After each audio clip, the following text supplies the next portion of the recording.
They did adoption and wills of state probate. They called themselves the bookends of life, so birth and death. And I was like, wait a second, I didn't know this could be so cool. So I worked for a bookkeeper for 2 years, and I was like, I'm gonna go take the bar exam. And they're like, oh, we thought you might say that. So I did. I worked there for a few years as an associate.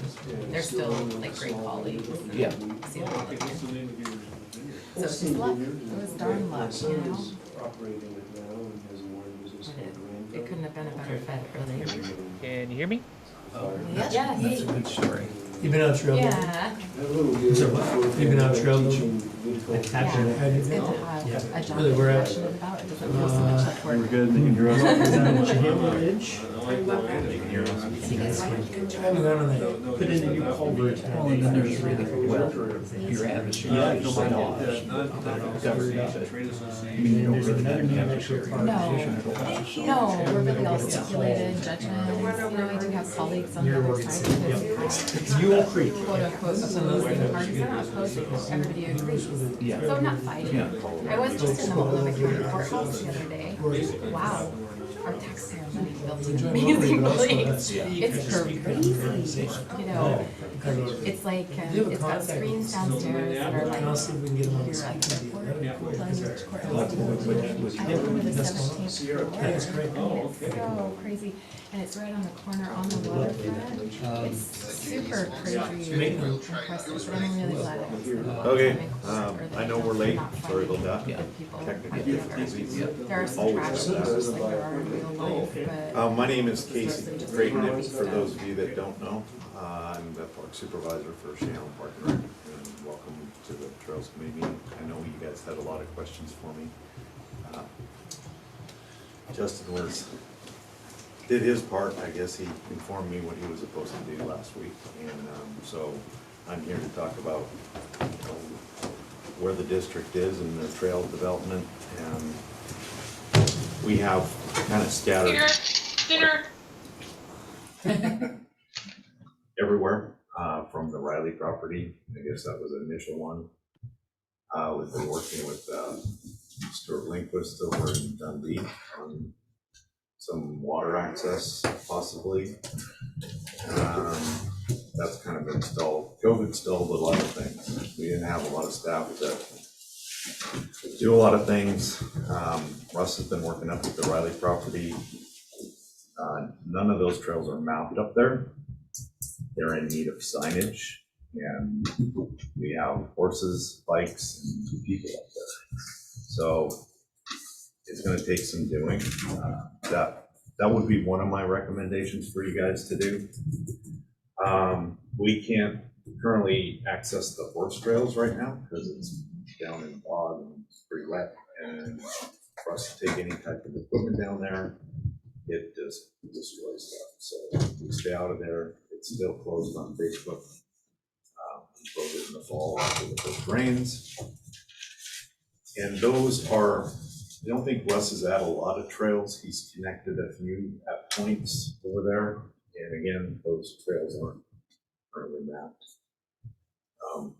And we haven't put anything out in the public for that reason, because Russ has been up there working, and he doesn't need people tromping around. He's got a lot of it opened up, and we've had storms, we've had hail. It knocked a lot of things down. The Newburgh Dundee bypass project has been taking a lot of time. The goal's still taking a lot of time. And we have limited resources available to us as far as staff goes. I know we were probably one of the only government entities that didn't actually furlough people.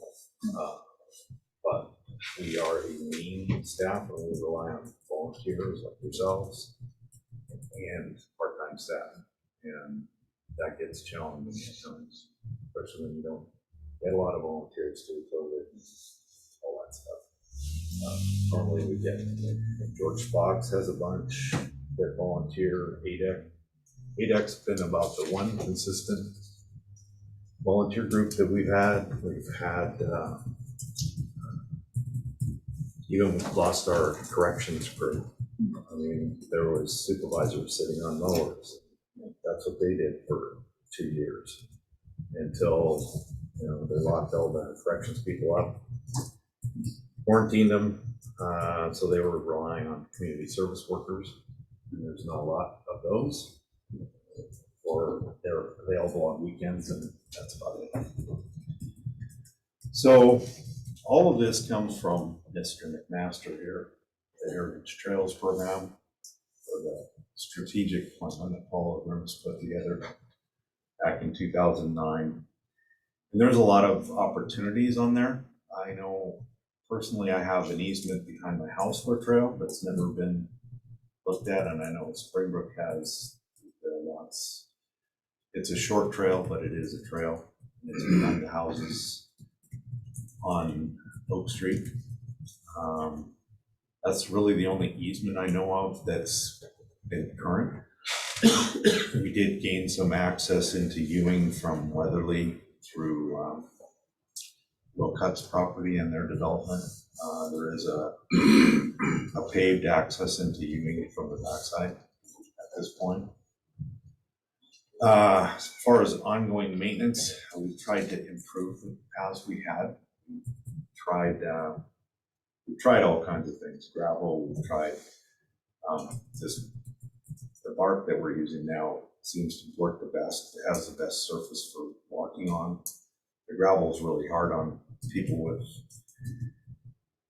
weaker legs or ankles. It has a tendency to roll ankles, and so we've tried to use gravel in areas that require drainage, and we identified most of those, and then on top of that, we put the bark, so it's a little bit nicer to walk on.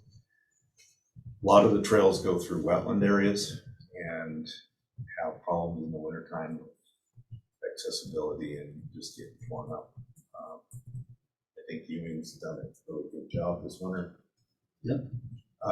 So that's kind of our benchmark, is to try and get the trails to look like that and react like that.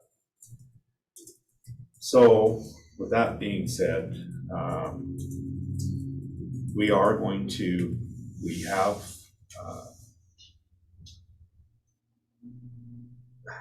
a bridge under construction, under design and planning for Ewing Young that will allow for access to 11 acres we own over there. But the county is going to stop it. It's AF10 land, which is not, well, one time I asked for it and the county okayed it. They said it would be a great use for that land. We turn around and we do all this bridge design and everything, and we talk to them, and he says, we're going to have to deny it. This is like 2 years, 3 years later. And I said, well, what's the next option? He said, then you turn around and appeal it, and we'll have to discuss it some more. And I'm pretty sure this has been a direct result of the occurrence on the Ellis Trail. County's afraid to okay anything.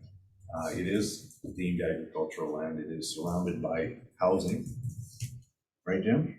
That is absolutely correct. And Don had mentioned to me that when the city applied to expand their UGB, that they were going to expand it to include that lot, or that whole lot, not a portion of it. Currently, the lot's inside the UGB and outside the UGB. So it makes it kind of interesting to get permits. You have to get permits from the city, you have to get permits from the county. The city's fine with it. City has no problems with us putting a bridge down there. We just have some requirements on engineering and that kind of thing. So understand that there's Chehalem Creek on one side, which they can't do anything with, and then so here's a piece of land, and part of it, if there's a big flood, it gets flooded anyway. Yeah. And then there's all the way around it, pretty much all the way around it is housing. So really, if It's you can use, steep. and it's steep, and if you can use drag land, I don't think it'll be cost effective. Housing that's off Dayton Highway? Yeah. Yeah. To get in there at all. You said how many acres again? There's 11 acres. And the plan is to expand the disc golf and to put a pathway around the perimeter, which is about, I think it's about a half a mile. It's not that long, but it increases the trails in Ewing. And Ewing has a master plan. I don't know if anyone's aware of that, but there's plans for more parking and restroom concession. Like we've improved the dog park down there. So we spent a lot of time in the last couple of years improving things, not so much developing them. So that's kind of where we're at on that. We are going to, like I said, we're going to apply for phase 2 of the bypass. That's supposed to come up this summer. So we're working on that currently, and we're kind of hoping that these 2 phases go together and that we get that whole trail done in one swoop. That's kind of our goal. The next phase is approximately $5.9 million. So The grant's for 5.2 million. It's a federal grant, so we're only required 10.73% match. So that's been our kind of main focus. Casey, when you say phase 2, what does that mean? That means from where we stop on phase 1, which is 14th and River, all the way to Dundee. There's a map. Yeah. and that's in the easement that ODOT ODOT's has. right away easement. Yeah. There's no farmland involved, there's no, There is. how's that? We have spoken to everyone along the trail. We didn't get any feedback or negative feedback. I'm sure we're going to have some meetings. There are, there's 3 properties that are farmland out there, but it's in the right of way. Yeah, so it's in the ODOT right of way. It's all in the ODOT right of way. So in theory, it's not a farmland that's built out as farmland. Right, and so there's one more creek that we have to cross. That's a big one. That's Chehalem Creek. And that bridge, I think our bridge now is about 590 feet, something like that on phase 1. The next bridge is 960 feet. Yeah. Hey, Casey, there's a map on the wall behind you if you want to. I think there's one more bridge, isn't there, over No, Mr. Pamplin's? we've found a way around. Oh, good. So the second bridge is going to be Chehalem Creek. There's kind of in here somewhere. Somewhere in that area. Right now, the first bridge is right here across Hess Creek.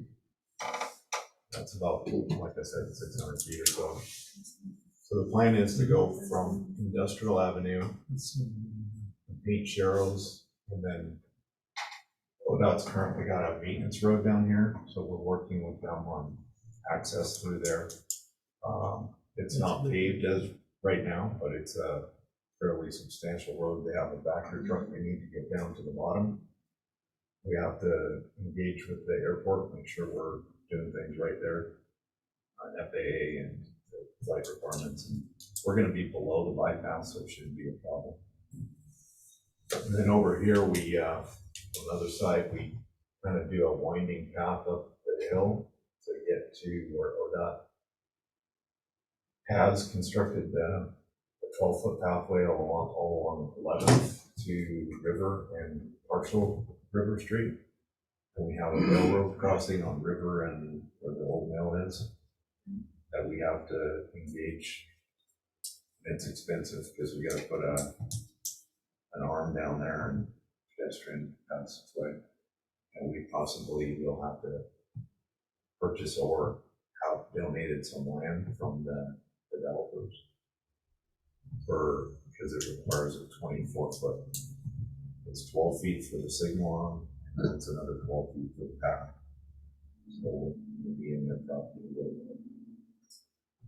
Then we get to 14th, and then from 14th you've got all the way down to 14th to, I believe it's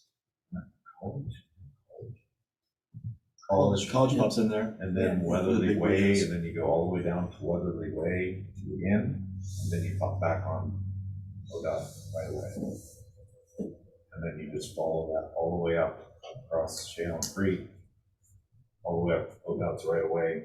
And you'll end up at 8th Street. I think it's 8th Street. Yeah, I think they changed the name. Is It used to be 8th Street Southeast what 8th, goes and now over it's the Dundee bypass? Landing. Dundee Landing, or my maps say those things. So That's where the school is. that's the school. The new school property is, let's see, right here, this triangle. That's the new school property. And we've been talking to them about pickleball development there, and we're working with the school district on Renton Field. We're trying to put a turf field in there. The district got some money, and we're gonna help them and ourselves. Because we are in serious need of some fields that people can play on all year. Along with that field in Rennie Park, we're gonna put an 8-lane track in.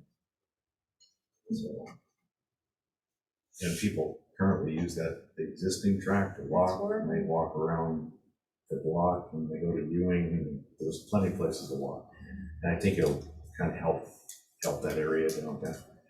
It seems to be kind of left out of Newburgh.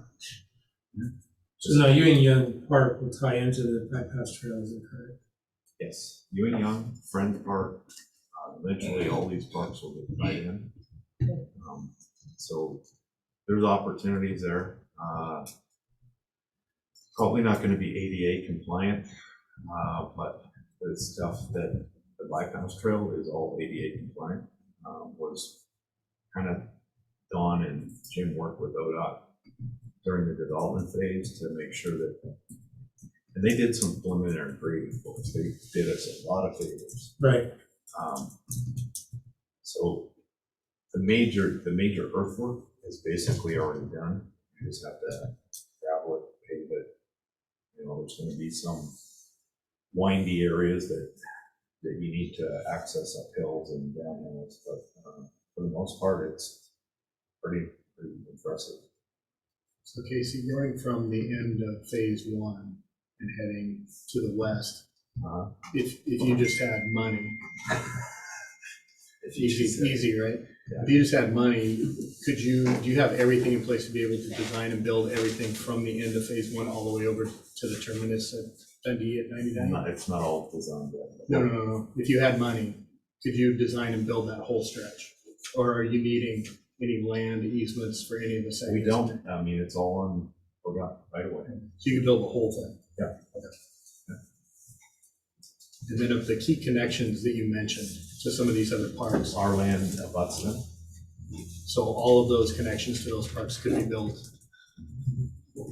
Friends Park has an area that you can access to the trail. Like I said, it won't be ADA, but it will be a trail.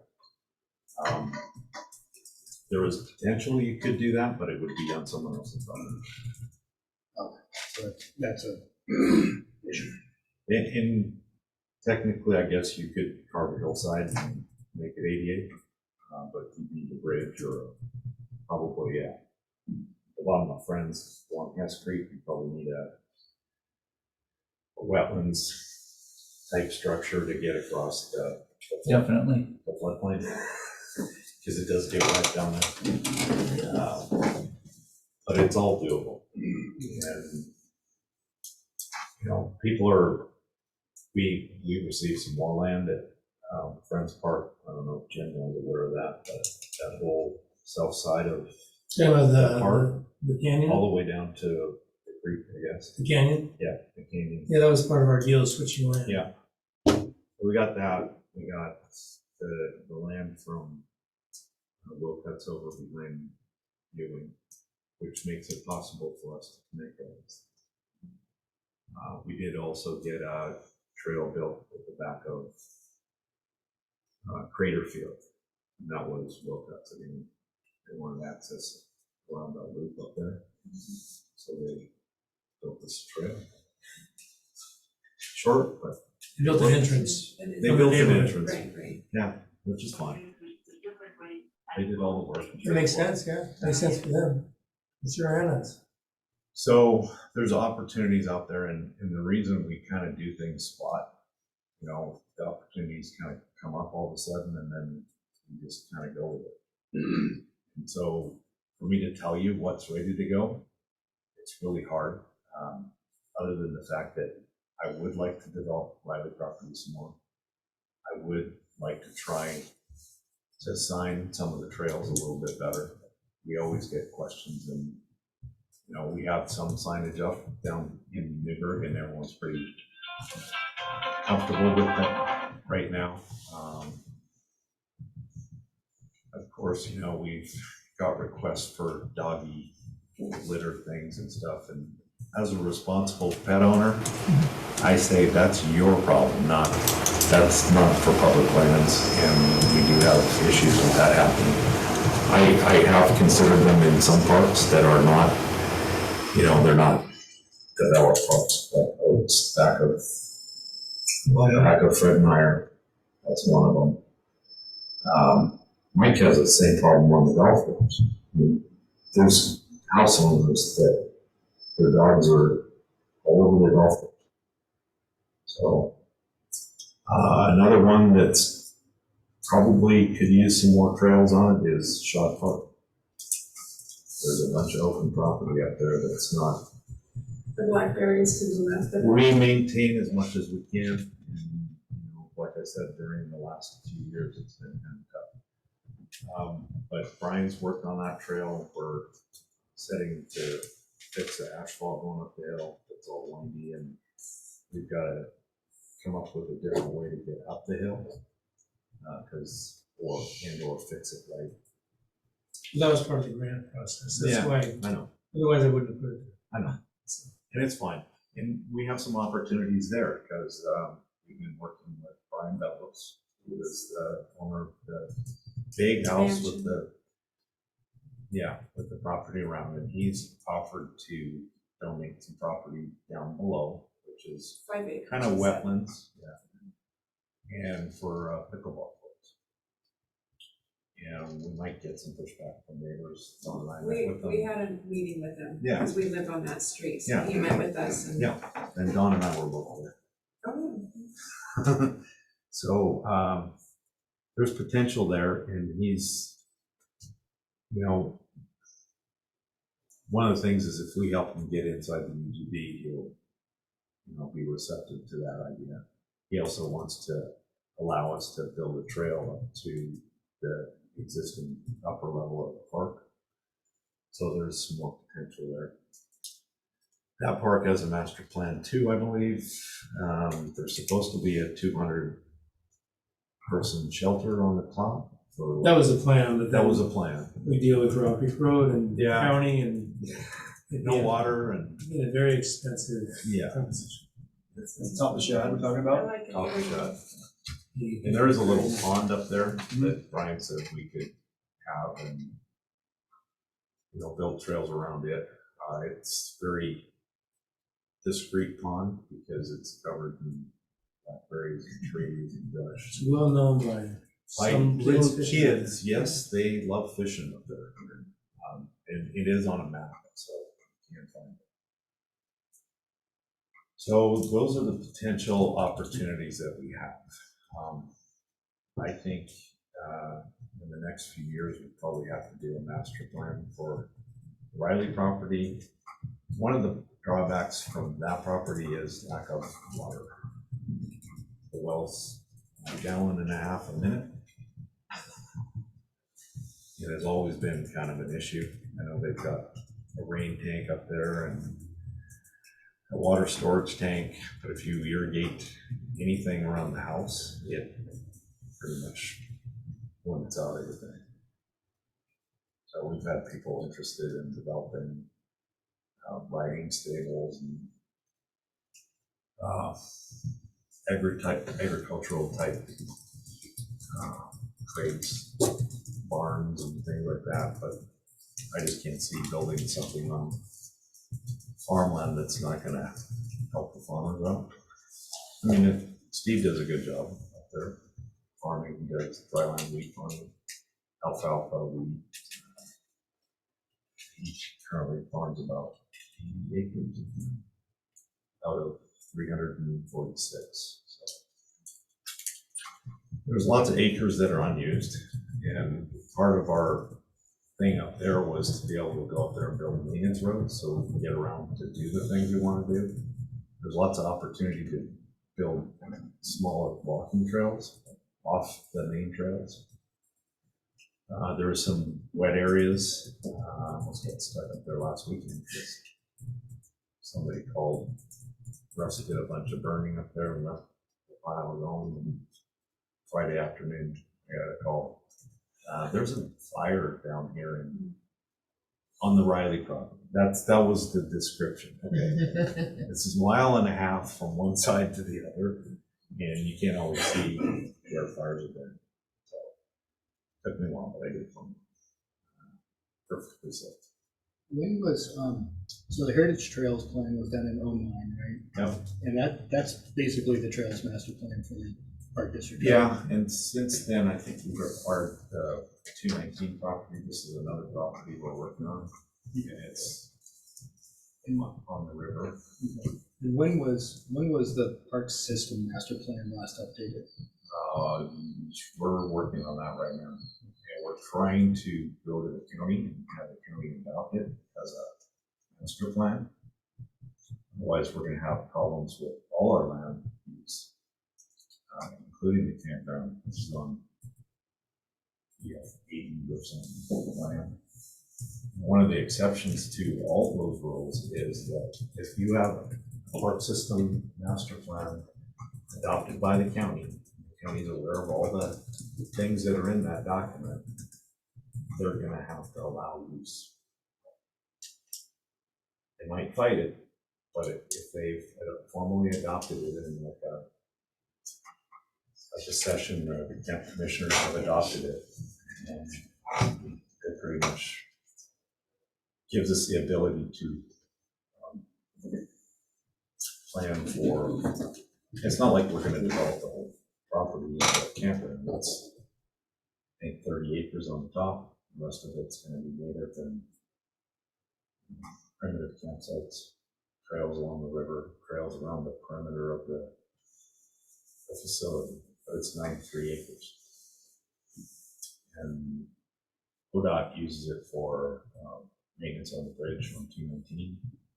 So there's an actual road that goes down there. And there's opportunities for boat launch and trails along the river.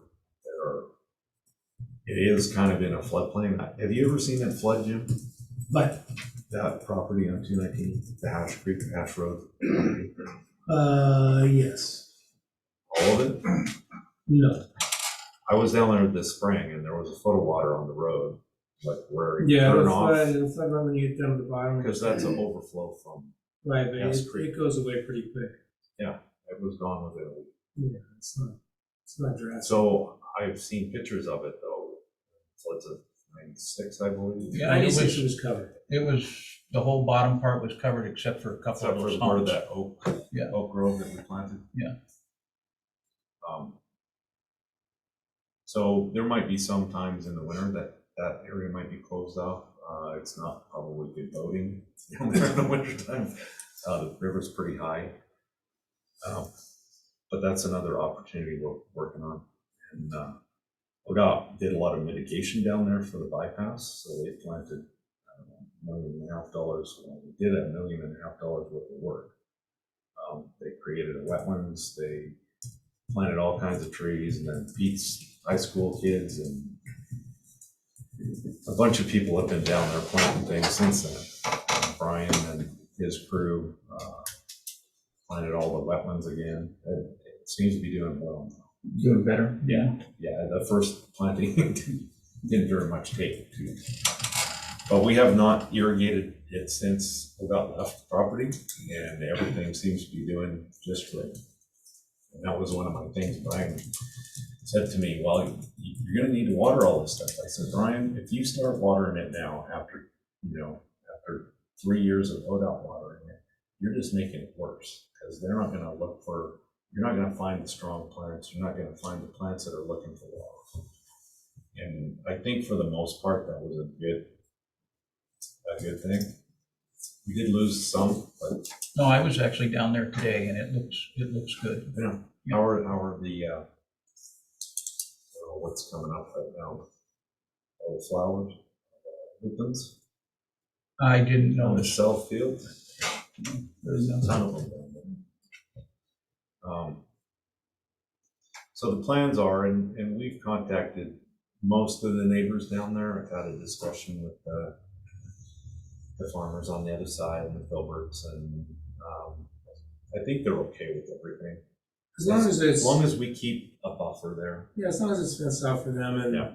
they feel comfortable, it's fine. And the neighbors on the other side have contacted, and they all seem fine. It's a pretty nice area, and I'm sure it'll get busier, but the opportunities for trails and outside activities, and environmental classes are probably huge, along with the private property. Standard Estate, that's going to be an expensive one. We applied for a grant for that. We got the cost analysis back from DOW, I think, cost analysis, with all the city conditions of approval and things like that. It ended up being, well, short of building all the structures and all that, it's about $4.5 million. So we're gonna have to do it in phases. And I gotta figure out which phases we can do, what kind of money. The street improvements alone are like $600,000, $700,000. Utility, that includes all the underground utilities, and replacing a section of water line that the city hasn't replaced. And Is that just street improvements along Fifth? yeah, we Is got to that- get some easements done before we go in for, what is it?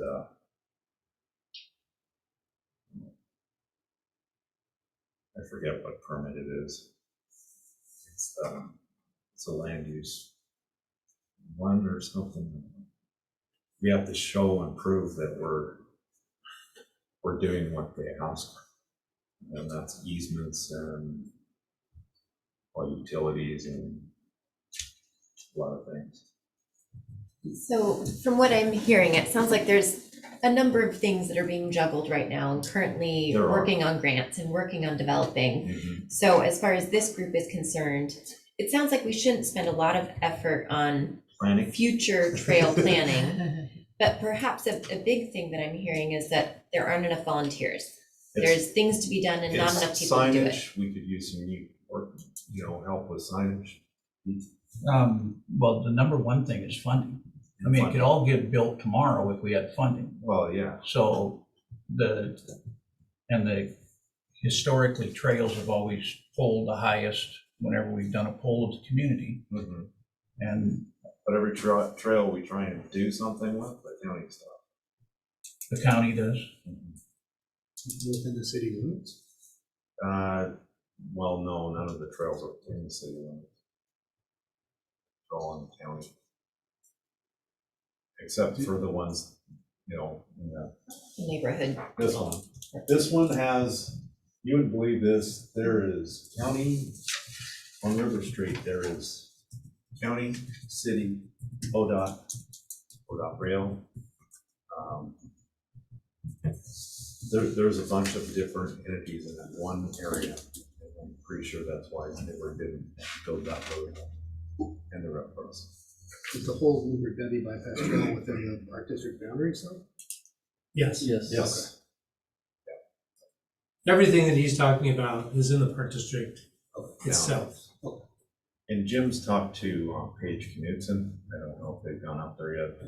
That's another possibility. Yeah, we're gonna go up and look at that right now, which will help this group out. We're in the process of developing an easement for that trail system up there. And where are you talking about? This is, where the Knudsen Winery is by Crabtree Park. Yeah. Well, it Okay. circles all the way around up near the Abbey, but not to the Abbey yet, but it's still on their property and then back down the other side.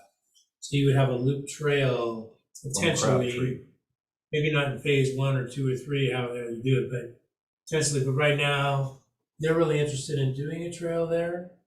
And the park district is interested in hoping that comes to pass. So we'll share that easement that we're developing with this group so they kind of see where we're going, what we're doing. But they will need a lot of volunteers on that trail, for sure, to make it right, along with Russ, who does our trail development with machinery. And we're waiting for an excavator, which we ordered last September for him. This is his old one's about ready to collapse. I've never seen metal fatigue so much, especially in the last year or two. So, just in thinking of the charter that was prepared for us, which we're gonna talk about a little bit later in the meeting, and just to state that it says that we are to provide recommendations to the board of directors regarding new and developing trails and pathways. So I'm trying to wrap my head around, I know everybody on this committee wants to move forward with things and they wanna help and they wanna see action, and I'm trying to grasp what those pieces are. And we might need some community outreach, we might need some help getting all these things done. And so I think that might be more what we need to communicate with CPRD on is what are those volunteer projects and opportunities? Yeah. We've had people reach out and we've started a list.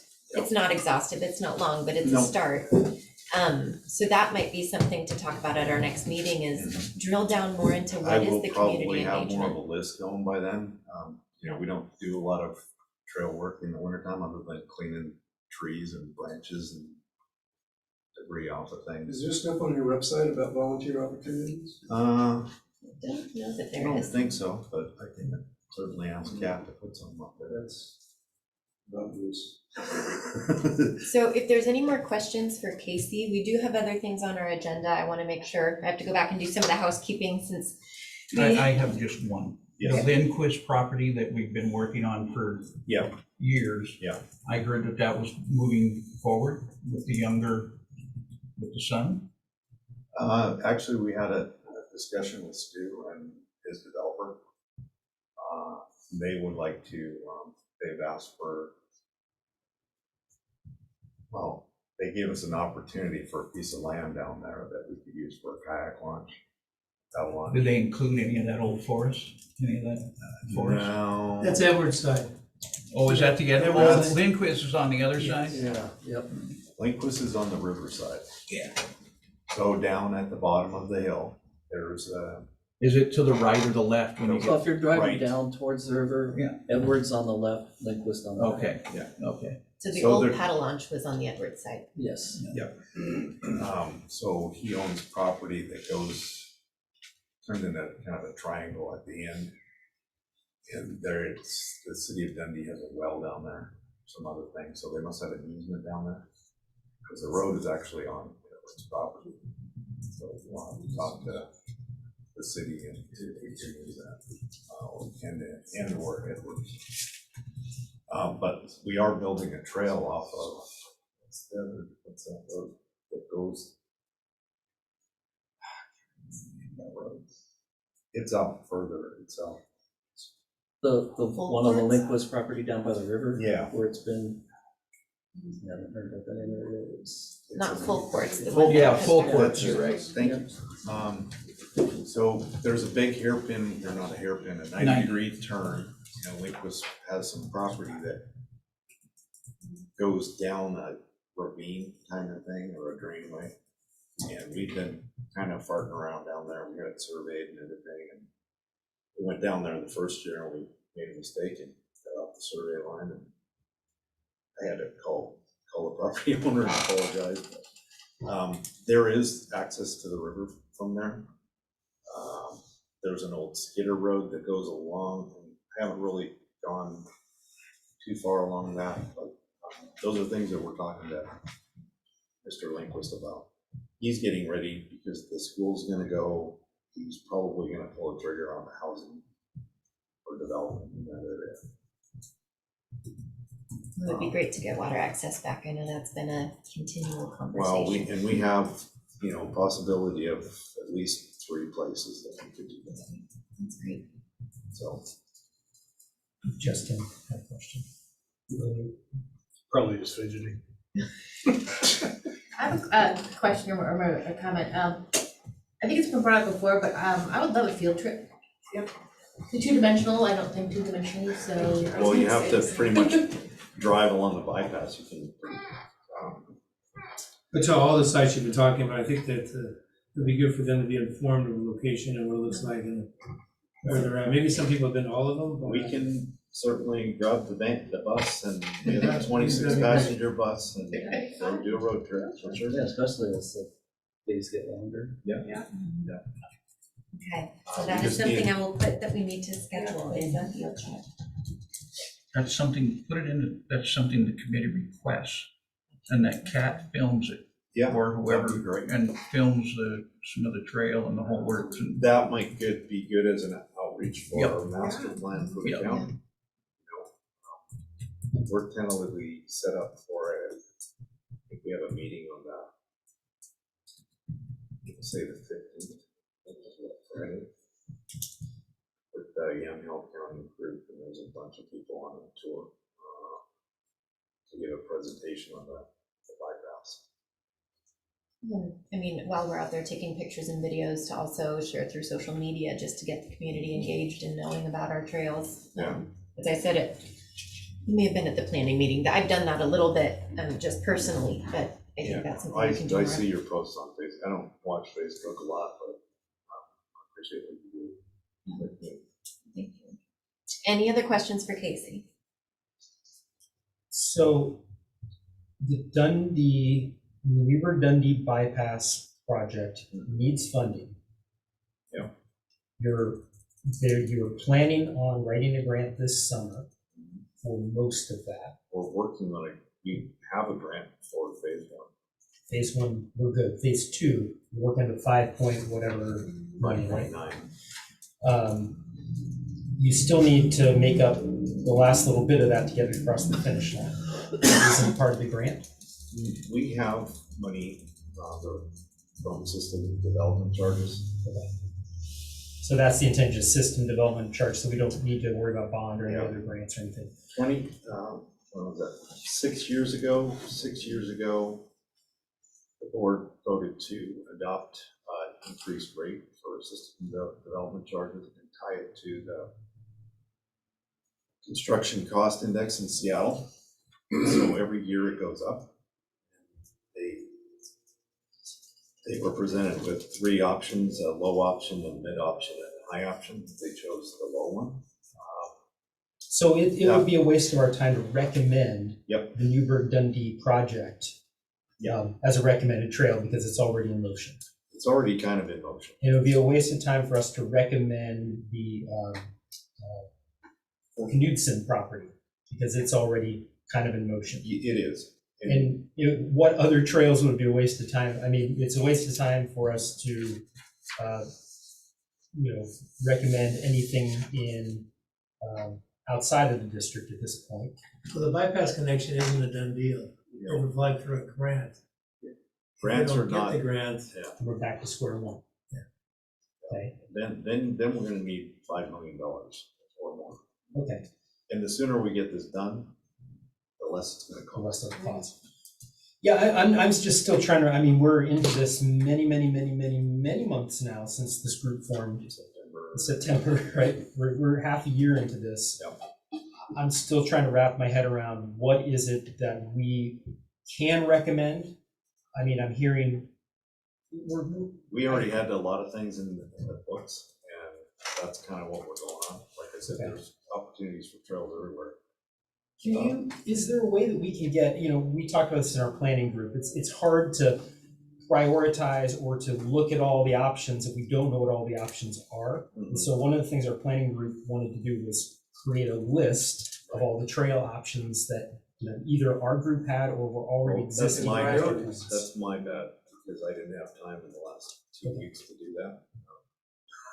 Yeah, sorry if I sound frustrated. Other- I sound frustrated, it's not with you, it's just frustration trying to figure out the puzzle of like, where do we apply our energies? We need priorities from you. And it goes back to the first meeting, when Clemens told us we need bypass funding. It sounds like we're still there. We're still there, and we're going to need to do some community outreach. We've got, people along that trail that we've reached out to. we're kind of waiting for the right moment. There are some things that might happen that might cause problems. But for the most part, it should be okay. My worry is Industrial Avenue, the businesses along there. Although we've come up with a plan that doesn't, it's kind of like sharing the road with the vehicles, just painted sharrows. I think we need specificity from the board and from yourself about what the priorities are. Well, like I said, the Riley property, Okay. the signage, there's plenty of opportunities for maintenance if we decide to go that route. There's 10 miles of plus of horse trails up the Riley property that are probably in need of some volunteers. So you see this group more as a volunteer labor source than a revenue source, or? But you can go certainly find volunteers to do that. Sure. And I think maybe it's just the current junction we're at. All of us are serving a 3-year term. I don't know if everyone knew that. And so at this exact moment, perhaps the action that we need to take is community outreach and engagement. But once we get past that, there's going to be something And else that comes around the corner. mapping and signage, and that's all part of planning. Community engagement though, it sounds like you need to talk to the owners around the property. We reach out by phone. Yeah. And that's pretty much it. And we probably have to have some community meetings before we get through all this. It's trying to, this community engagement, and then there's community engagement. Yes, One's yes, funky, it's broad. one's serious. It's broad, yeah. Yeah. Okay, I'm gonna quickly bring us back to our housekeeping before we get too Can we much can further. we just summarize like what our actions are based on this? Do we have any action to take, any motion? I to have take a on this? proposal when we get to that in the agenda. If we can just make sure we get attendance before potentially anyone drops off. Since most of us are in the room, instead of me calling off names, we'll just go around and you guys can say your names since we may not recognize each other without half of our face being covered. So, Jill Bilka, Matt Dolphin?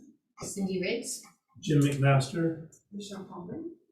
Alan Holstein. Bob Olson, Casey Creighton. Bart Ryerson, Justin Patterson? Marty Peters. Peter Siderius. Aaron. Erin Robinson. Hold on a second sorry, here. was that a lot harder That to was do really attendance, fast. wasn't it? Oh, Okay. Yeah, I forgot about that. I people who aren't committee members. Quentin's got his hand up And here. I've got everybody, I think. not online too. Well, I know, I've got, I was just saying he's here, he's that's not Quentin talking. and Kimberly and Judy's is one, so that isn't a committee member. So we have Bart Richardson. And perhaps in the future, I can put the board liaisons that typically attend our meetings on our agenda, just so it's easier to keep track. Jim McMaster. Barbers. Yeah, I already said him. So Jill, I see Quentin has his hand up, but I was also gonna suggest if you had a printout sheet with our names on it, and just sign in when we come in, it'd make it a lot easier for. Okay, He's super good. yeah, we can do that going forward. That probably has one of those. Yeah, I may have to ask Kat. Usually, the doors would be open 15 minutes before the meeting and we would get everything set up and all the things connected, and that wasn't possible tonight. So I do apologize that things were a little crazy when we got started today, but luckily we got started. And then quickly just approval or additions to the minutes from last month's meeting. Hopefully everybody had a chance to review those. Move to approve. second. All in favor? Aye. Any opposed? Okay, moved and approved. I had public participation because someone had mentioned we should add that to our agenda, but clearly we don't have any public here tonight, so we can bypass that. And then we actually had a member of the committee who had sent me a message and asked that we consider changing the day and time of the monthly meetings. They had recommended Tuesday at 6 p.m. as a proposed different time. They're not able to come on Wednesdays. They have an alternate scheduling conflict.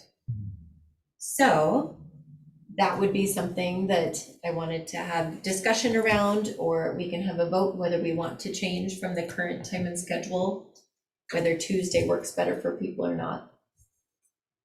On either, doesn't matter. I work till 7, so- Tuesday. Yeah, on Tuesday. I can't do Tuesday. On Tuesday. Our sons are in soccer until 7, something. Monday works well for me. I don't know that. And also, we'd have to make sure if there was a CBRD staff member available at that time. At this time, it sounds like there's enough. Quentin, go ahead. Sorry, I forget to look up there when I'm looking in the room. It was just a question for Casey, so we can circle back if you want to continue with this discussion.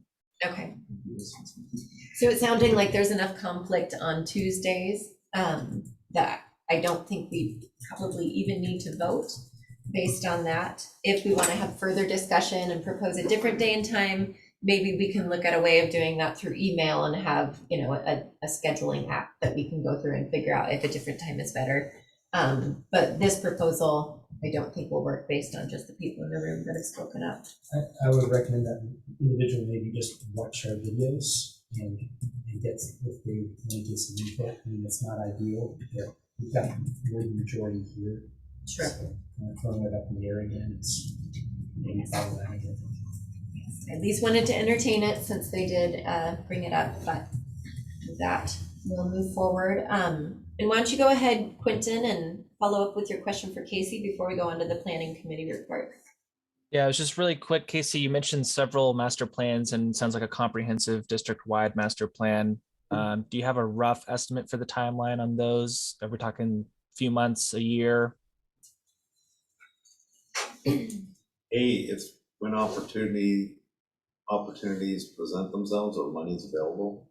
So those are not set in stone, there's no timeline. Okay. They're And just then- guidelines for us to use going forward, developing parks and trails. And with those, would there be opportunities for this committee to provide input or review that? Could that be a mechanism for us to provide recommendations for district initiatives that are already kind of started? Sure. Okay. Thank you. Those documents are under lock and key, I think, for the most part. But they are public information, so I don't see a problem sharing that.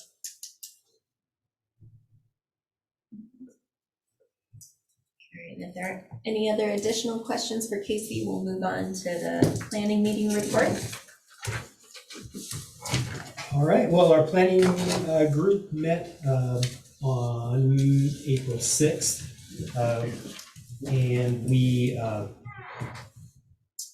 basically the only action out of that was that Justin, Marty, and Aaron were going to work together to get a list of trails that are in the Heritage Trail Plan into a comprehensive list, along with any other trail plans that we could find.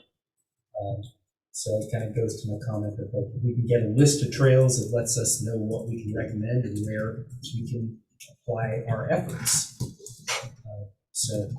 And I know that they weren't expected to get that done by this meeting, but it sounds like maybe by the next month or so, we'll put together a list. I'll work with those two. So Let's do it. And then we talked about kind of a process for our group to go through, starting with the trail list, identifying the ones that seem like they're shovel ready or need volunteer work or need funding or wherever we can provide effort, and then evaluating those based on a checklist of some sort. So if funding's available, that's based on our shovel ready checklist. And if they're ready, then to make those recommendations. So maybe a little less planning per se, maybe a little more of a proposal group. Yeah. Putting proposals together, if that makes sense. Yeah, I think it'd be great if that list also included whether it's in the zoning and whether it's in the county or the city of Newburgh or Dundee. We've looked at a checklist that's developed by Oregon Trail Coalition. Oh. Multi-page kind of list of questions, and it's not that every blank necessarily needs to be filled out, but there are some good guidelines that I think we're going to use as a basic structure. We may add or adapt. But yeah, whether it's in the district, whether we have land, whether we don't have land, environmental impact studies, all that kind of stuff's covered in that. Any questions about the planning group? Anything I missed, planning group? I was voluntold to give a report, so. You did great. Thank you. Thanks. Thank you for that. So next, I wanted to go over chairperson and committee expectations. The reason I bring this up, I had listened to the last board meeting because there were some comments made about our committee, and I just wanted to make sure I was informed so that I could approach the folks here tonight. So in listening to the meeting, one of the board members mentioned that there were committee members who were making complaints about this committee, saying that the committee was ineffectual, and specifically that I, as the chairperson, was ineffectual. So I'm not saying this to point fingers at anyone, but more, I think it sets a tone that maybe we're not all working out of the same playbook. I think for me as a chairperson, what my expectation of the committee is that we work as a team. So what that means is that we're all playing positions. We're all part of the team. I'm not the coach. Maybe I'm the pitcher some days. Maybe I'm the catcher some days. But we are all here stepping up to bat to try and be successful and win with the goals that we have. So I bring this up because I don't feel like blaming, shaming, and complaining is going to help us move forward in a productive way. So hearing the things at the board meeting bothered me. So I wanted to bring it up because I'm hoping that going forward, if someone has an issue with anyone on the committee or the way the committee is being run, that we can talk about that as a group. This is new. It's a baby being born. We're all trying to figure out where our legs are and how to move forward. And I want to be able to do that together. So I just want to bring that up and then give the opportunity if anybody wants to talk about what their expectations are for the committee or for me as a chairperson. I would love to know that. It was something I volunteered to do because no one else happened to speak up at that first meeting. And I tried to get some expectations from CPRD of what they expected of me, and I've tried to meet those. But I am open to constructive criticism. So if there are things that we can improve and do better, and with me leading the meetings, if there's a way I can do it better, I'm open to feedback. But I prefer that to be face to face. So that's the way I'd like to move forward.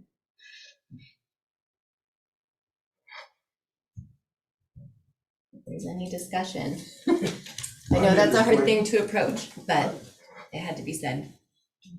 We talked about it last week, that we haven't gotten very focused in 6 months. And I made a point earlier tonight that absent more specific feedback from the board and from Casey, some of which we got tonight, that it's hard for us to be effective. And I didn't complain publicly about the leadership. But if I were in your role, I would be focusing on one thing that we could push the ball down the field on, rather than trying to entertain all the above.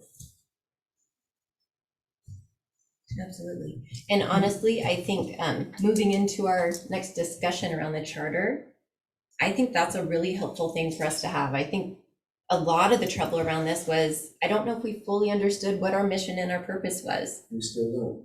So I don't know if everybody has had a chance to look at the charter. I'm sorry, can we stand aside for just a order? Sure. I think you're absolutely right. We haven't had a lot of action, and that's frustrating. Probably everyone in this room. I was also upset to see that. We need to be dealing with, well, first of all, I think trails should connect our community, not divide it. And it's interesting that that little phrase came from our farming friends out near the Yamhalas. And it really stuck with them. And I thought, you know what? That's something that we can admire about that group, is that they are sticking together. And so when we start to fight amongst ourselves, or even fight with people outside of this group, it's not helpful. I don't think that was, let's just say that it wasn't helpful. And I think, as Jill, I think very well put, that there are multiple roles that we all play here, okay? We have all kinds of different talents, all kinds of different skills that we don't even know about each other yet. And we're gonna find those things out. In my mind, the role of the chair is to help facilitate the discussion and to make sure that everyone is included in the discussion and the decision-making process, not necessarily to drive the project home. There's plenty of those folks within this group that want to drive projects. And so Jill's been doing, I think, a pretty good job given the circumstances and the lack of information that we feel like we've been getting from the group. So, I would just make a motion to keep Jill as the chair, and that we would make a vote on that just to give her some support from the group. Yeah, look at that. Well, thank you. Quentin has his hand up here. Yes, I was supposed to say all in favor. Aye. Yeah, And sorry, Quentin, I should have let you say your comment before we move forward. No, I just wanted to build on, and I sent an email to the group with a pretty lengthy article. I apologize. I had to read that for class. I didn't want to make y'all feel like you had to read it, but I just want to touch, I'm taking a class right now at Oregon State University called Consensus in Natural Resources. And it's a really fascinating course. That's where that article came from. And as the title of the course alludes, it's about bringing people together, particularly from diverse perspectives around potentially contentious, but really incredible projects, community-oriented projects. And I'm learning a lot. And I recognize that each of us bring our own strengths, our own backgrounds. And, I'm not here to recommend you take the class, but I think we have an opportunity as a group to sit down and figure out, where can we pull from existing frameworks. In this class, we're looking at case studies of organizations, grassroots organizations that create, stakeholder engagement, go out, find funding, work with farmers and folks who may be resistant to the change around these natural resources ideas, including trails. And I think, if we're feeling lost or, kind of bogged down, I think, I mentioned at the beginning that I don't think Pete or I were able to get a hold of CAR, bigger staff, but, having a strategic doing or project planning, Imagineering, whatever you want to call it, workshop, maybe kind of taking a step back and recognizing, who are our stakeholders, who are the people we can go to for support, obviously CPRD, what frameworks, I know we look at, I believe it was OTC's model for designing trails. And I think, if we're sitting here like, oh crap, what is our next step? I think, we have plenty of examples around us that can lead us to that direction. And I think we said it here briefly, if we want to take any one of those projects that Casey mentioned, that's, on the edge, ready to be completed, ready to, hit the ground running. I say we just take one of those, plop it in one of the models that we can, model ourselves after, and just hit the ground running. I think we have a great group of folks here that can do a lot of work. And like we said, I think the community's itching for trails and they might be just as excited to use them, maybe just as excited to work on them. So I think I don't want any of us to get discouraged. I've certainly learned through this class and other classes in my personal experience that this is a very difficult and time consuming process. I appreciate being here and I appreciate all of you taking time out of your schedules. I'm still in Bend. So I wish I could be there in person, but I think we have a lot of knowledge, a lot of skill on this committee. And I think, this past 6 months aside, I think we have some action items and we have some examples that we can plop those action items into and get some cool work done. So I think we're in a good direction. Just got to keep going. Thanks for your comments. Okay. You got a motion in a second. Oh, and then I started everyone who said aye and then realized he was, okay. So all in favor, say aye. Aye. Any opposed? All right, moved and approved that I will stay at the helm for now. So I do want to move on to the draft charter. I'm not going to go over it line by line because I'm hoping that everyone did their homework. This is something that Kat drafted for us. So basically the reason why we changed from bylaws to charter, the only reason I even brought up bylaws was because a member of the Bob and Crystal Riley committee was here and we were kind of struggling over expectations and how we were going to kind of have some structure to our meeting, and they shared what they had. So I plopped our name on it, changed a few things and brought it up. Through the board meeting, I learned that it was more formal than what we needed. And so they drafted up a charter for us, which I think is even better because it then gets their perspective on what our purpose and what our mission is, which I think we were still floundering with a bit. So although I do think that there are changes that we need to make to it, now knowing that we're not just doing recommendations based on new and developing, but also helping to support existing trails. So that would be one change that I would make to it, is making sure that it encompasses some of the existing trail work that needs to be done, whether it's community engagement, community outreach, or, I mean, I guess if it's a branch off of an existing trail, that would be new and developing, but there's things within our existing trails that will need attention.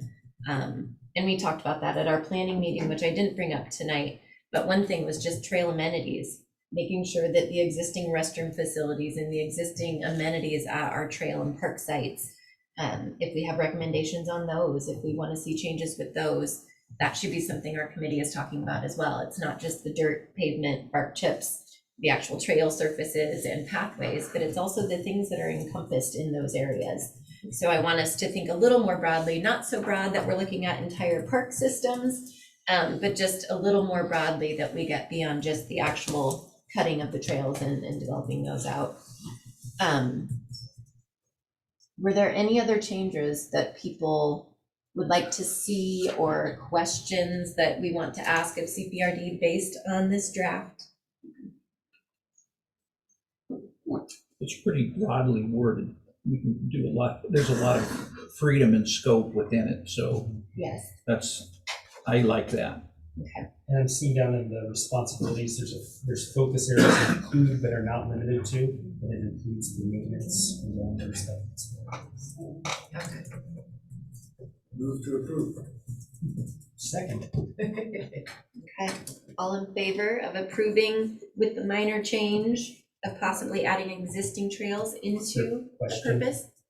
Oh, okay. Discussion. Quentin? Yes, before we vote, I would just recommend that we, under committee membership, the second to last line, that we change outsiders to something more inclusive, to possibly community members or guests. That doesn't really resonate with me very well. Should we say members of the public? I like that, yeah. Good catch. Okay. And then Kimberly, did you have your hand up? No, okay. Okay, so with a slight amendment to the term outsiders and a slight amendment to include existing, new, and developing trails, just to encompass all of it. Were there any other changes? Okay, so do we have a motion now with those two amendments to the charter? So moved. All right, all in favor? Aye. So no more bylaws, huh? Any opposed? Correct. I have to say, I did not necessarily want to add formality. As you know, I like having conversation. I love the brainstorming. The formality sometimes gets in the way, but I know some of it's necessary. Okay, so moved and approved with those two changes. I've already updated that in our share drive, so they are live and ready. Is there any discussion before we conclude? We're pretty close to our end time. Quentin? Yes. Is there anything else on the agenda? There is not. Just Pete. Okay, Quentin, well, Quentin had a hand up. Yeah, Pete, come on. I'm only deferring because you got asked first.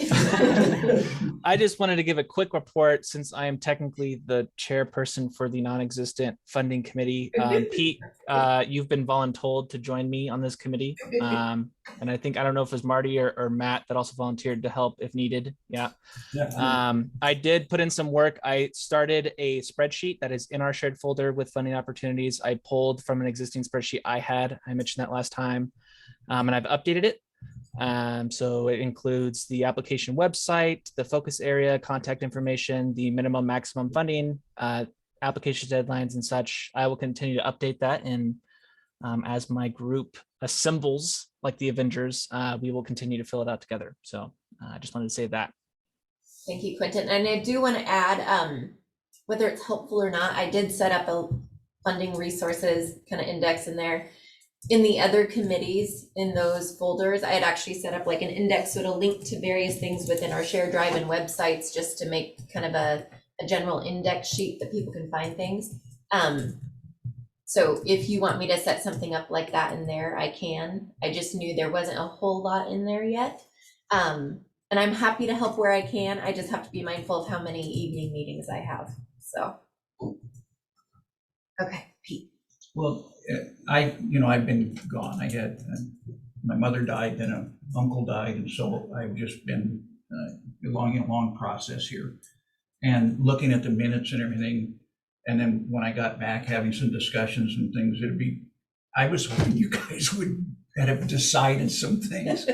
I was really, but, in listening to, and looking and just, thinking about it, really the whole thing is we want to see trails happen. And without funding, and I mean dependable yearly funding, it's all a crapshoot. And the only way you're going to get dependable yearly funding is either go for a levy or a bond from the community. And, if you do a levy, you take a 5-year, a 10-year levy, and then the community has to vote again whether or not they want to support you. With a bond, it's longer. But I really think to move forward, we would have to make a decision at some point in time here. I would prefer sooner rather than later that we need to go after funding from the community. The second thing is, in order to do that, we're going to have to go out to the community and show them a 5 or 10-year plan and what their money will buy. And so, and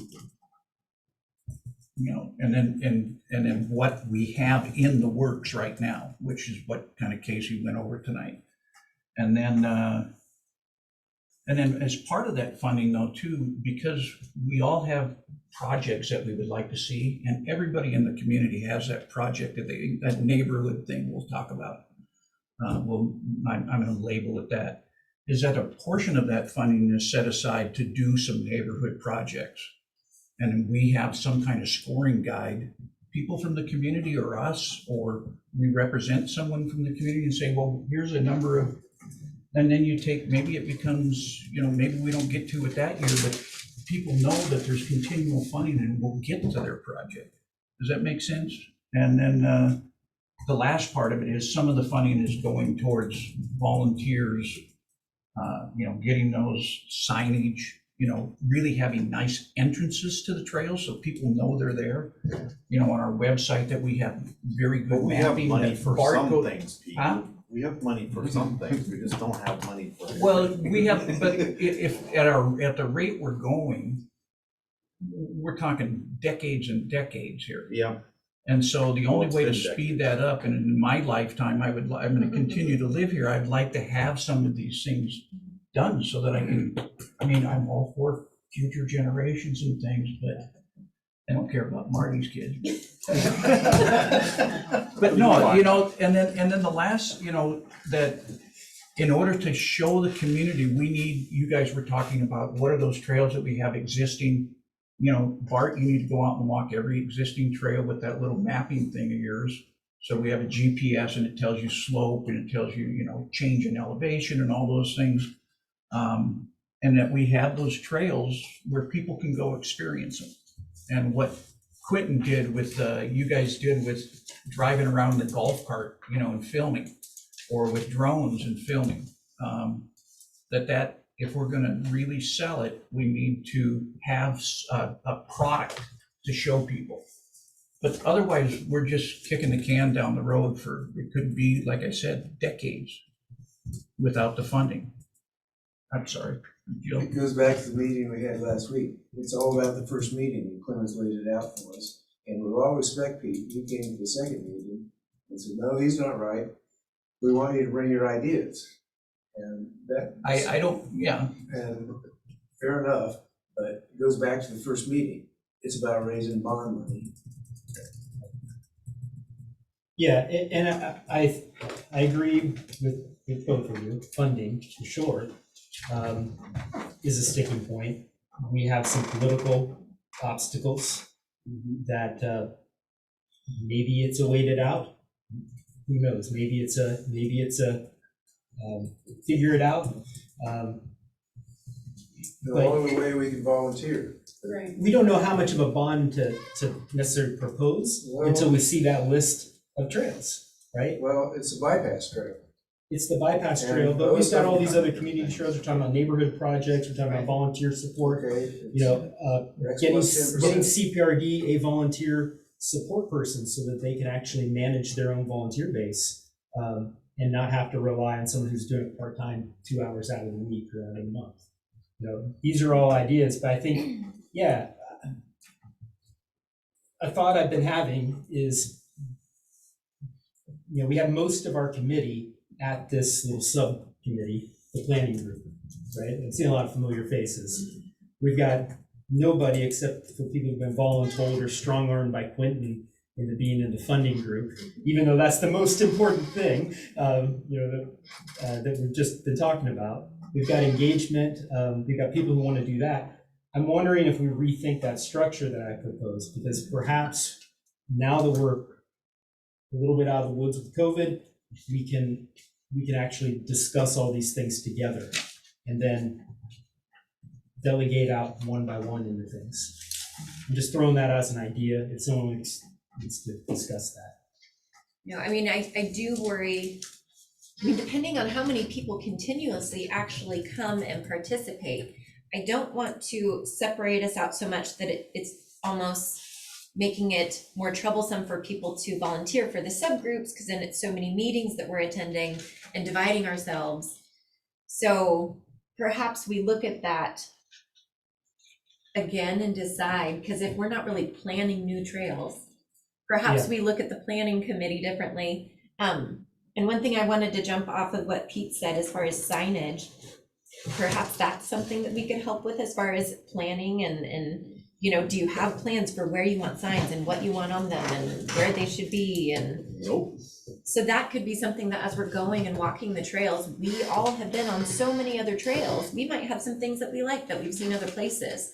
And so that could be something that we could propose to the board, just with signage, that could be really helpful and make an impact on how people can use the trails that we have. Go ahead, Yeah, Marty. so I just want to be clear, at the planning meeting, we talked about promoting, recommending to the board a bond or a levy or something to build the second phase of the trail. Now, we're understanding that we may get a grant for that part, so we might not need to do that. So the bond, and just to be clear, the bond measure or levy that Pete's suggesting wouldn't be for the bypass at all. This would be for any number of trails and projects that we deem important that the board agrees to pursue. So is there a scenario where we can have a grant and a bond and we do some serious trail building? You use the levy and bond money as matching funds or something. You have a lot better chance of getting a grant if you show that you have community support through a levy or a bond. A levy is probably the easiest way to go because it's a fixed term. You raise a certain, you would have to set the amount of money that you wanted to raise within that fixed term. And then you go to the community, do you like what we did? And if you like what we did, will you vote for another levy, again, for another 5 years, and we'll do these next things. But you'd have to have a project identified, or can you say just No, please not- support trails in not- general? It would be for trails, but you would, when you go to educate the community about it, the number one trail that Park and Rec wants to get done is that Dundee bypass trail. Yeah. And then you say, well, off of those, we have other trails that come off of it. And then, I look in the future, I'll forget that. But kind of what main trails that are high priority. And then, people in the outskirts of the district, though, there's nothing really serving them. So maybe you end up, your next proposal and your next levy is, we need to build a ring trail or start a ring trail along the hills. They've done outreach to the vineyards and Jim was involved with that. Yeah, and so you take Paul those, Grimace and you take those sections that you can get done with that amount of money and you go, this is what we're putting in. And in 10 years, we're gonna have an entire trail. The planning, a lot of the things have already been laid out. It's just like, what are we gonna do? I would like to agree that the number one issue we have is funding. and agree that we should go after funding, number one. And there's all these other things are fine, you know, the way that Matt set that up is fine. But that our first and main concern, none of those other things are gonna happen unless we have funding. And Well, funding is tied to outreach. because And you can't get funding is funding tied to without outreach, yes. so. But then to have outreach, the third thing is that you have to have good maps on a website. You have to have some elevation changes, maybe of some of the trails. You have to show them that we already have a bunch of stuff here. And have it well documented and have it accessible. And you have to have, you know, there's no more hiding that we have trails up at Riley Park. You know, it's not word of mouth, you know, there's gotta be a big sign up there with digital maps and QR codes and paper maps.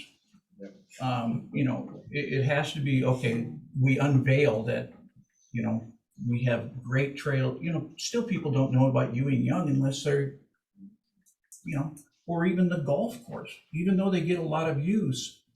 There's no big sign, there's no big gateway. No, there's not. There is a sign. At Ewing Young, you gotta go dig through the bushes to find the beginning of the trail. Yep. And perhaps that means that we need to look at the website, look at the CPRD website, and are there gaps there? How's it coming up in Google searches? Are people Right. finding it? Because I know I helped create some content for a family trail guide through Hike It Baby, which is a separate thing, but it's linked on the CPRD website, and that usually comes up first. Yep. So our trails within our district should be coming up better, and they should be displayed and have more information possibly than what's there. So maybe doing a little bit of a website analysis and figuring out how are things Even going. a trail difficulty rating, you know, so that you know, I can't take grandma here. Right, yeah, so, because on the one that I helped develop content for, it has ratings, so you know if it's family friendly. It has information about where's the trailhead with a picture. It has, you know, those different things. And so that might be something that we could look at as a group as well, is how are we communicating it currently, where the trails are, how to access them, what So to that's- expect when you get there. That doesn't sound like funding to me. That sounds like an engagement. But That's part of unless you can show people, unless you can show people in the community, they don't know what they're buying. Right, and that's, you know, these three things are interrelated.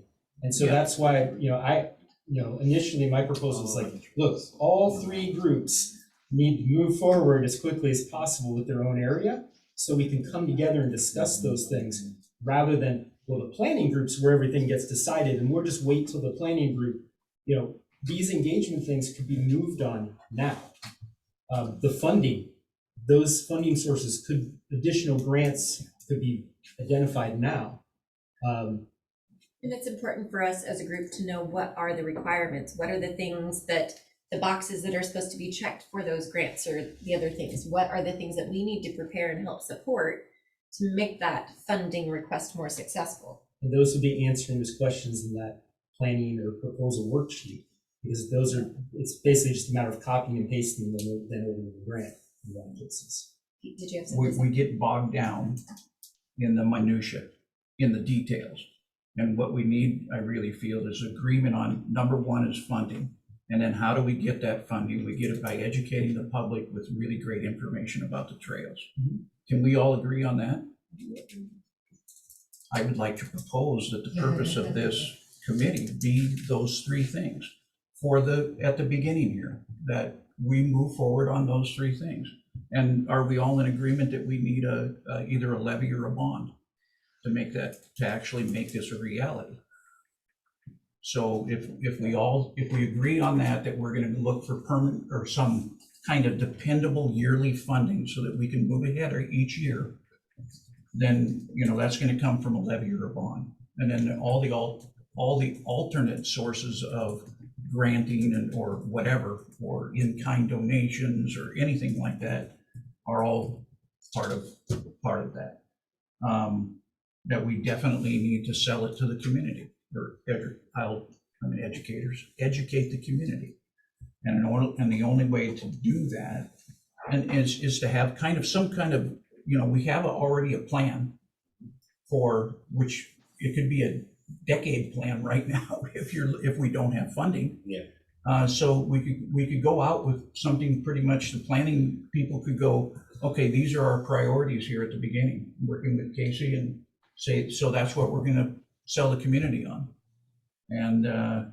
But then we need really good information about existing stuff, and we need to take the veil off and actually, maybe hold a big community gathering and say, these are all the trails, and have a bunch of buses there and go, Aaron takes them out to Riley Park.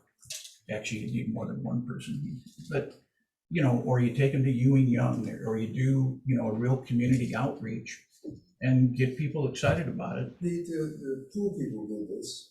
Yeah. And We should. do they have a playbook? Because this has been done before, but none of us were in that group. Well, this group, all we have to do is make a decision in the direction that we're gonna move, see? And the thing that I want to add to this conversation, although I believe, yes, funding is very important and we need to move forward with that. Sometimes I think if we only focus on that really big goal, we miss out on some of the little wins along the way. And I think our group might feel some satisfaction in getting some of the little wins pushed forward, like signage or other things that although funding is still important and we want to do funding, that. the only way you get that is through funding. And so, it goes, part of it is, the planning, what I saw in the notes from the planning people a lot was, well, they want to do, like Bob sent out an email today, I'm going to use it, that there's some short corridor that we could actually get a trail on and that's how you really engage the community too, is say, part of this money each year is going to go to some kind of, you have your favorite thing that you want to do, Marty does. And, so, you get a group of people. City of Dundee has projects they want to do. Yeah, and Not that they're so there's the but community, part of the money is set aside each year just for community proposed things. And that comes through this committee. And then, there's the maintenance part of it, or volunteer part of it. I put maintenance / volunteers, but there's signage, there's mapping, there's video, there's all those things that are within that.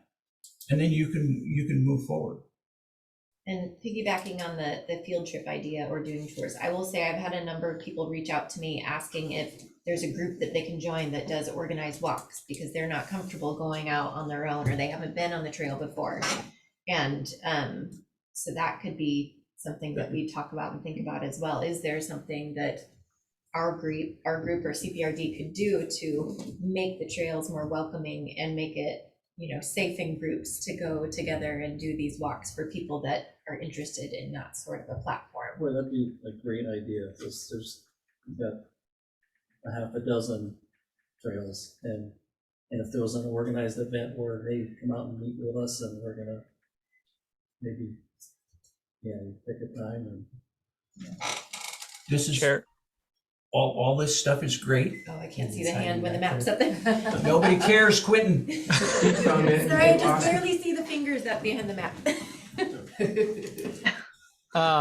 I would be more than happy to take an action item for the funding group to explore and maybe summarize the opportunities that we have with a bond or levy.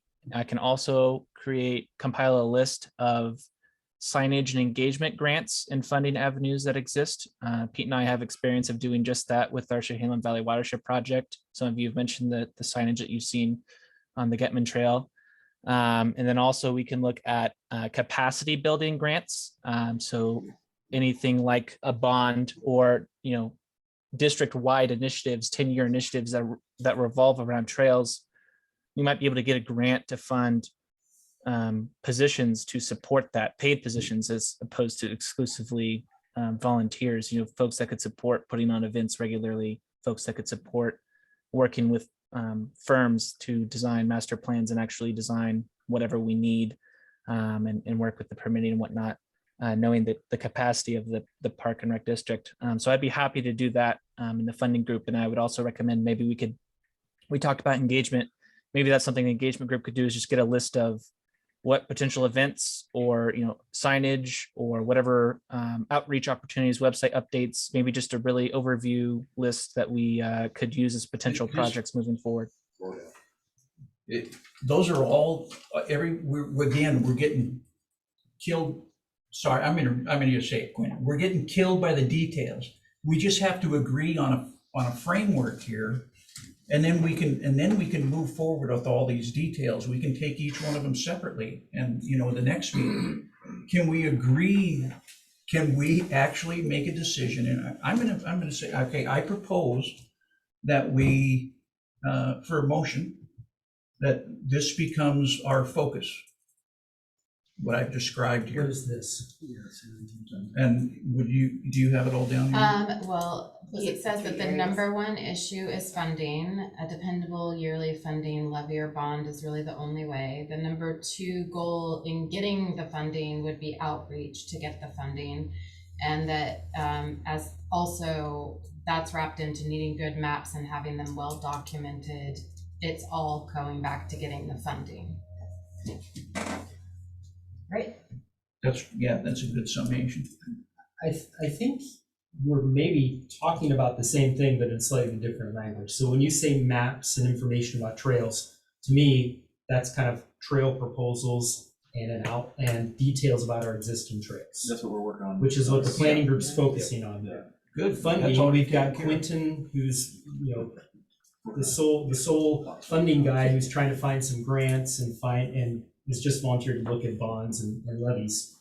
And then we've got the engagement group who is trying to get volunteers together. I don't think that any one of those can exist all on its own, right? You can't have just a planning group with a lot of trail ideas. You also can't just have an engagement group that people are all excited. And frankly, with just funding, if you're just going after a levy, it's going to fail without the community engagement, without a clear picture of what it is. So that triangle is a pretty strong shape for moving forward. And I think we're just about ready to do that. And maybe that's what we're sensing here. I don't know. It's like we're on the edge of actually starting to take some action. And we've got little actions that are kind of moving toward that. Like, yeah, I think you're probably right. A levy or a bond is in the cards here as a recommendation. But not sure if a motion needs to be made or a vote made, because we've already set up the subgroups into those three main categories. And just now in this last month, starting to move forward in those. Planning meeting had their first meeting and others are having their first meetings.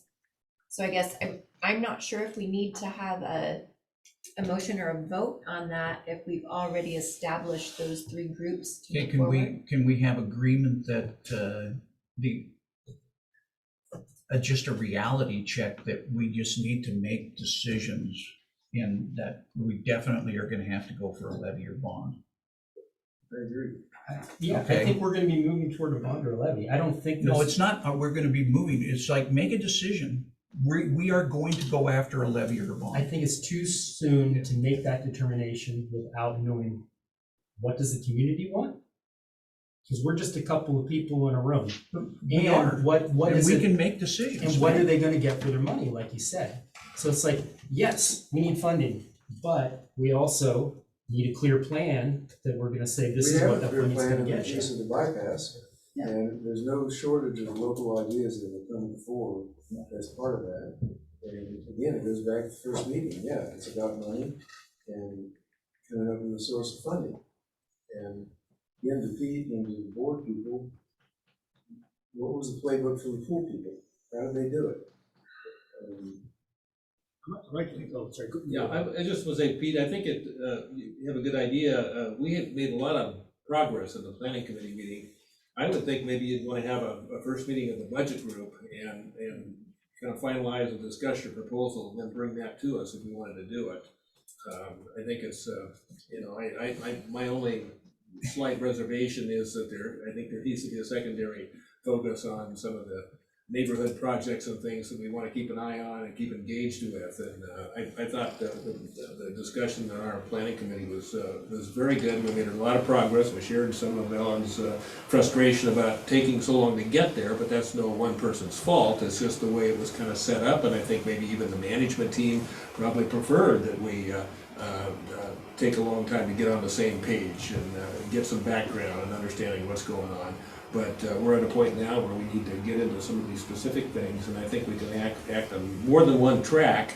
But I would be inclined to support your proposal after you had some committee discussion. I think that's fair. The other thing, Toby, I think the last planning meeting and then even tonight, we've probably gotten about 5 or 6 meetings worth of good, hearty discussion out of the way that we were struggling to get in that first 5 or 6 months, So I'm kind of actually excited that, over the next 30 days before our next meeting, there's some actual work products that are going to be getting, pulled together that we can talk about at the next meeting. But, in the end, also, when we start talking about any funding measures and saying we're going after bond, we're going after levy, I think at some point this group, formulates something, whatever the thing is a very generic term, and then has to report to the board, to get feedback to say, here's what we're thinking. Recommend, we can't just decide. Here. Yeah, and so, I would just exercise some caution to, What are you guys afraid of? That's what I don't understand. We are just making a recommendation. Yeah. We can shoot for the moon. It's a recommendation. But none of this is going to happen unless we have a bond or a levy. Do you have a number? No, but it doesn't matter. All you have to do is decide that, yes, none of this will happen unless we have a bond. How are you gonna get a number? It doesn't, you guys in the planning committee, they can tell you, Paula Grimace or Casey or somebody can tell you it's gonna cost this much a mile to build this trail. And so it's a formula pretty much. And so you have a proposed trail. We know it's 5.9 million to do phase 2. Well, we would want to get that done before we really do anything else. So, then we have to go, well, if you do a bond, there's only so much of a percentage of that we can take from taxes. And with the pool bond, we still have some leeway. With a levy, it's kind of like a loan from the community. Well, it's a levy and but it's only ongoing for a certain number of years. And what will the tax rate that the community is getting taxed at by local taxes now, what can we sustain over a period of time? But that's not our purview right now. We have people that can figure that out and come and tell us if we wanted to do 5 million, well, this is how much you're gonna have to levy, or this is how much of the bond you're gonna have to go after. And that's beyond our scope here. If we make a decision though, that we're gonna go for a bond or a levy, then we have the board, have somebody come to us and explain, okay, this is how much we feel comfortable with taxing the community in order to get X amount of dollars. Well, then you say, okay, if we know that that's the max you're comfortable with, then this is what we know we're gonna get each year. Well, what can we get for that? Does that make sense? And I'm interested in that. I also think it's maybe not necessarily fear, but more clarification that we're seeking. One thing I would even be concerned about is timing. Is timing great coming off a pandemic? Are families and community members in a spot financially where they're going to support something more coming out of their paycheck if they're still struggling financially? It's a sales job. You have to convince them. This is what we're gonna build. This is what we have. This is what it's gonna cost. And that's our mission. Vincent, you have your hand up? Yeah, I just want to recognize the time, be conscious of that. But again, I think maybe we can compromise or collaborate here based off what Justin and I think someone in the corner I can't see, and Pete, what you said. Maybe we take this next 30 days before the May meeting. We sit down and we get, I would think, small victories. We talked about the signage or whatever. I can come with a list of funding sources for signage. If someone can come with the list of what we want to do with signage, and then May we decide that's going to be our first project.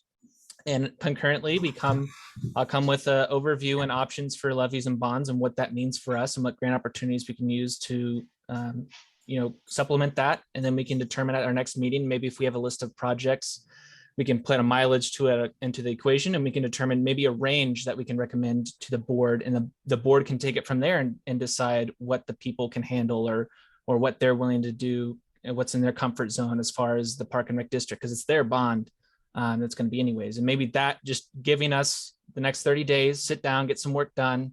And I just say that the subcommittees, because those are where people have aligned their interests and volunteered their time for those projects.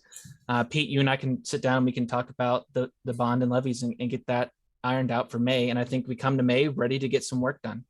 Because I think this is a good discussion, but we can't have just one meeting and just make decisions, you know, and I think the once a month thing, we're going to be here for 3 years. It won't be until we get our bond or levy or, you know, ready or whatever. So I think if we just kind of break out, do what we need to do and come back and make those decisions that are informed decisions based off of that work we do in the next 30 days, May is where we make decisions based off of the information we have. I appreciate that, Quentin. Go ahead, Jim. Geez, Pete, that was your student. Yeah, I understand. I'm really quick. He's a- Number one, he- and I'm gonna go quick. Yeah. Number one, there is signage on some of our trails. Go to Shad Park, go to Ewing Young. There is a map there. Number two, the board, and correct me if I'm wrong, Pete, and there was a the Chehalem Heritage Trail had a logo and so on that was on that sign, that's on those maps. You know, we created rules and regulations for the trails, we created rules and regulations for the horseback riders, that's all been done. So go take a look at that to see, so we don't reinvent the wheel. Number two, I don't disagree with what Pete's saying. We need to move, but we need to have our factual information there, you need to present it to the board and so on and so forth. But when we did, and I was heavily involved with the Aquatic Center bond, and we took a year of education before we even told the public we're going. We wanted to make sure everybody knew where every trail was, what we were doing, what was happening, and why we were doing it, and if they were in favor, and super educated them, and it passed by 63%. The last thing I wanted to mention, and I feel sorry, you know, you're gonna be in from Bend for the next meeting, is that correct, Clinton? It depends. I Good, might be so anyway, so here's the deal, I was thinking that if we could have our next meeting, and Casey, help me out if we can do this, up at the Riley property, have the meeting on site, you can see the property, you can see where some of those trails start, you could take a walk on the trail. If it's pouring rain, we can put a table in the garage, we've got plenty of chairs there, as I recall. It should be good, so if we can work that out, and if you're in favor of that, I always liked, before the Zoom whole thing created, where our board every once in a while will go to a different facility, to have their board meetings to see what was going on, versus the same one. That's just a recommendation for the next meeting. You won't be getting a Zoom meeting up there. I know, that's what I was saying. Quinn needs to come back into town, get out of Bend, and. Well, maybe we roll around. could pair it close to a tour of all the facilities if that was still of interest. Yeah, anyway, that's where I'm at. Okay, and I know we are over time, so I'm just gonna make one more comment and then we're gonna wrap up for tonight. It was really productive, so thank you, everybody. My one question, we talked about a field trip to go to the different trail sites. Is that something that you all want me to coordinate with Kat before the next meeting? Or do we wanna push it out? I'd love to. Okay, so I will reach out to her to see the feasibility of that, and then we'll work on scheduling. And otherwise, mark your calendars for our next meeting, which is still the second Wednesday of every month, same bat time, same bat channel. Back here again. All right, thanks, everybody. Thank you.